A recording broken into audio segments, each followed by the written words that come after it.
kulendi yamakadai kuteerera iko zvinezvi ndiyo Kulian TV yacho patinokupai nhau maupdates nezvinhu zvakasiyana-siyana zvinenge zvichiitika munyika yekwedu. Iko zvinezvi kwaona ndauya kudai so ndinenge ndine zvakawanda zviri kuitika, saka ndangoti ndingopfuura nepanapa ndisingadi kutambisa nguva. Pane nyaya yaComrade Bombshell Blessed Geza nyaya dzake dziri kutenderera mastreets iko zvinezvi dzakanyanyisa, ende inini kuona kwandakazviita ndezvekuti ZANU PF iri kusejusa Geza.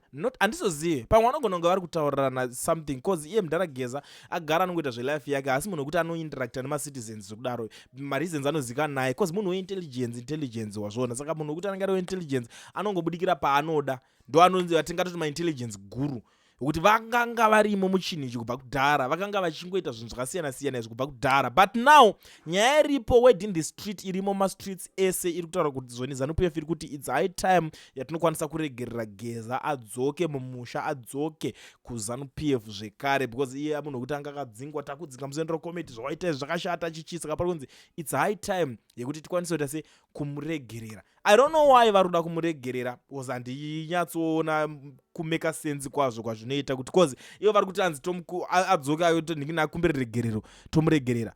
Handizive ni uregero kana munhu ada kukumbira anotanzi chiwo here taaredi kutokuregerera chiwa tikumbire regero taaredi kukuregerera. To me it doesn't make sense. And these guys they are working 24/7 kuda kuvhiringidza pfungwa dzemacitizens, cause inini ndatotarisa nyaya yake ndikati but mudhara Geza ane shuwa here, because hatidi kangunzwa, because normally kwanzwa nezANU PF vachitaura chinhu vanenge vatotaura behind closed doors, vanenge vatoita manegotiations kudhara vatopedza. Saka ndada kuti totora kana nyaya iri kutaurika toda kuziva kuti mudhara ane shuwa here kuti ada kutanga kudzokera kunani chaizvo kunoitei, kunotaura nezveinani vachinoonesana kuti chii chavanonzi vanonotaura. But ndakazogara pasi ngati mani chimomera kumhanyira munhu kumberi, cause iye haana wedrabda achitaura, ndo vari kutaura something pamusoro pake, but iye haana chaari kutaura pamusoro pavo, pamusoro penyaya yacho iyoyo. Because iko zvinezvi tiri kutaura ndiri kutorwadziwa nenyaya kunzi mazibaba oshanduka vari kutaridza kuti ndinoita weti. Tine vamwe vanhu kungoti mabheo acho vari kungonyimwa vangorimo mukati momo, vanhu vese vakasungwa mawo veteran musi wa 17 vaya up to now vangori mukati. Saka those are the issues dzekuti hadzinyatsoti budira mushe hadzinyatsoti ningirikana. But now let me rush timboonesana, because munozoti pamwe zvichida inini ndinenge ndingotaura zvemusoro wangu. There is this guy ari kubuda on X apa vari kutaura, I think ndo vari kushandiswa nenhingirikini nezvigananda kupusha manarratives, because ini ndovaziva panyaya dzemanarrative ukada kuvapusira vanhu vacho vanokudonhedza maskati machena chaicho. Vanhu vese nyika yese yakatarisa vanokukandira zinarrative rekuti kana iwo wega paunozonyatsouzouya kudai so vanhu vanenge vakungokupopotera ende vanhu vanenge vatokuvenga, ende iko zvinezvo vanhu vari kupopota pamusoro pemudhara Geza. Saka let's see ngationa kuti vanhu vari kupopota vari kuti kudii nemessage yacho iri kubudiswa iri kunzi kudii, because it's very important. But there is one thing chandaongorora ndikaona kuti even this account is not authentic, isi chaiyo yamudhara Geza yekuti tingati ndo yanoshandisa, cause yamudhara Geza ine blue tick. But this one iri kutaura kunzi fellow countrymen, after introspection, I have decided to put aside my differences with my party, ZANU PF, and its esteemed leadership. As ZANU PF has been my home since birth, I will finalize this process and make an official announcement soon. Thank you. Those statement rabudiswa ipapapa. But normally, my statement anotaurwa this account anowanzofanana nanozobudiswa namudhara Geza. Zvinhu zvinotaurika I don't even know. Like I said, good guys, Geza munhu wekuti munhu weintelligence, you never know. Maybe kana handizive samwe pamwe vanenge vari kutorana futi chinhu ichi, because vanhu intelligence that's how they operate, vanongoita zvese havarambirwe. But I'm not saying kuti ndiye ndiri kuti pamwe, because sometimes tine vamwe vanhu madofa yekuti panotaurwa nyaya vanobva vatokecha toti uri kutodaro. No, it's not like that. Ndiri kuti pamwe anogona kunge ari kuningina, because you have to understand the word munhu uyu intelligence guru, vakomana veintelligence. But maZimbabweans vari kupopota, honestly speaking, right? Umwe ari kugara totaura kuti you know Emerson better than most of us, and you are aware that crocodile doesn't forget. You are a dead meat baba. Musatomboswere muchida kunyebera kuningira, imimi ndi munonyatsozana nemunhu kubva kudhara. Anditi right? Umwe ari kubuda ari kuti those who were castigating Chamisa for not joining hands with this thug. Please come here and apologize. Mashoko ari kubuda panapa kuti aiwa kuna vanhu vaida kuti tik na Chamisa uyai muite plan yekukumbira Chamisa nyuregerero because wona zvakutaurika panapa.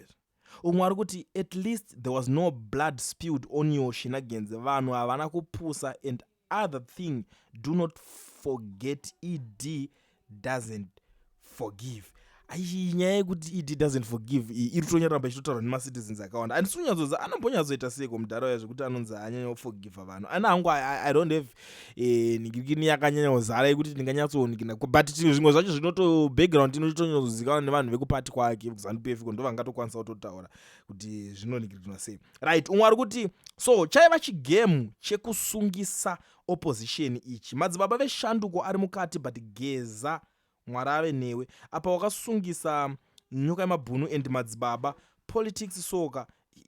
Imagine guys, pakutotorwa list revamwe vanhu zvinhu zvakangooma. But like I said, this account I see your official account yaGeza, but there is this thing, ZANU PF is working extra hard kuti ipinde isejuse Geza, ipinde pakati peevents kuti vanhu vacho vari kumbotiwo kudii vanonhikirina, saka vari kuita zvese. Right, to those who were easily taken by the euphoria of Comrade Geza are now left with eggs on their faces. Welcome back to your family, Comrade Bombshell. ZANU PF your beginning, ZANU PF your end.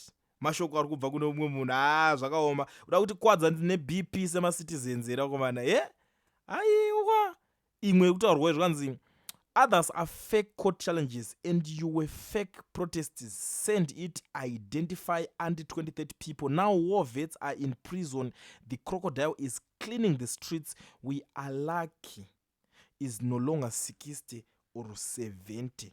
Atopedza vanhu vatotaura zvakawanda. I think ndo ndati nyaya yekutesta mawaters, so indambotrayo dzigadzika ndoona kuti vanhu vari kutaurawo zvipi. Ndomboonawo kuti timbonzwa kuti vanhu vacho vachinge vachipopota zvinenge zvichinyatso make sense here kana kuti kunenge kuri kungoda kungoningirikina. Now you are the same people who want Zimbabweans to believe that Job brought explosives from SA. You have terribly wrong impressions of the intelligence of Zimbabwe.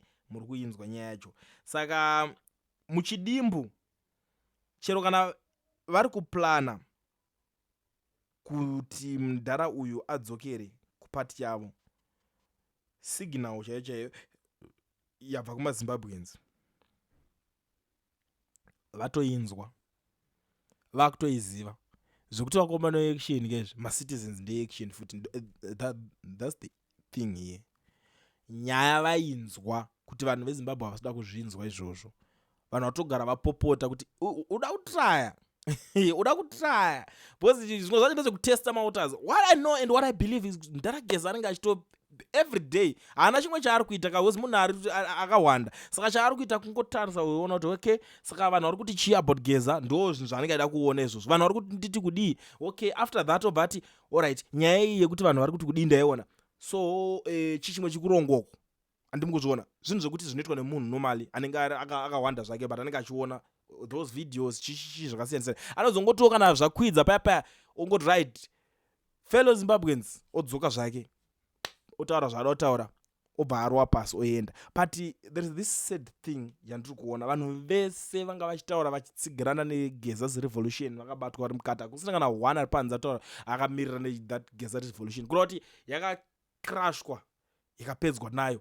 Iyo acho hana batwa akangosiwa ari koko, like unoziva kuti skirira rakaitwa Chamisa pa2023 pepe pekuti vakadhila naye, especially kutanga ku2018 kuzvona pa2023 Chamisa vaingodhila nevanhu vake chete kuti makati mati muda tachi dhila nauyu nauyu iye wacho anga asingasungwa asingabatwa asingaitwe sei. That's the same scenario here. But I think ndanyautaurisa on this one tinokwanisa kusangana mucomment section toonesana kuti munotiwo kudii nenyaya yekutaurwa panapa iyi. Cool TV, Team VAT. asi vanhu vachishamsika. Rejoining TV haichatsika, saka subscribe wozolaika, uchawana zvisapana chichazosha. Everybody say Rejoining, yeah. Information need brilliant, yeah. Everybody say Rejoining.